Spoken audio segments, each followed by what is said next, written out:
Hello everyone, Jobenblue here to talk about Cemu, and yesterday was a good day. Not only was Cemu 1.8.0b released to the public, but XApp has also already posted the first image of Cemu 1.8.1.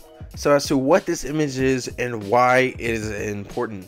This is the Wii U's internet browser. This is a pretty big deal because Cemu 1.8.0 could not run the internet browser, which leads me to believe that this is going to be one of those compatibility updates. We have no confirmation either way, but due to previous statements by the Cemu team, the browser cannot actually connect online, but instead this is just the fact that it is running the browser app. They don't want to add online features yet because they're worried about people trying to cheat in online games like Splatoon. So what do I personally think is going to be coming in this next update? Well, obviously they're looking into improving all the basic OS stuff. I'm not entirely sure if they're going to actually attempt amiibo support for this version. You can see in the bottom left corner here, there's a poorly made Mii. I'm not entirely sure if that's a Mii that was actually generated in Cemu or not.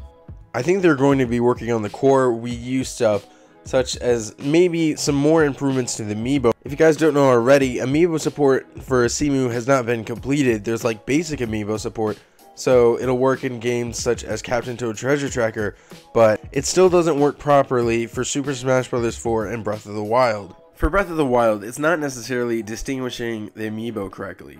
So sometimes you will spawn a character, but it won't give you that amiibo's specific bonuses.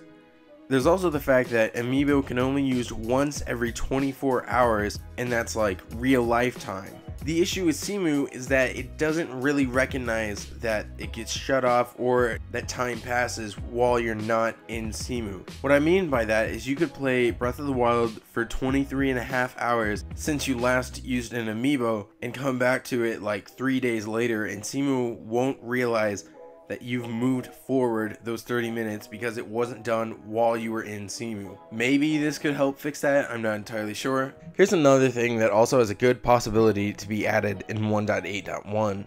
A couple of days ago on the Discord, I tried to ask about controller improvements and specifically turning the left and right triggers on a GameCube controller and the L2 and R2 buttons on a PS4 controller. And XApp replied to me saying that PeterGov is looking right now to improve compatibility for these controllers.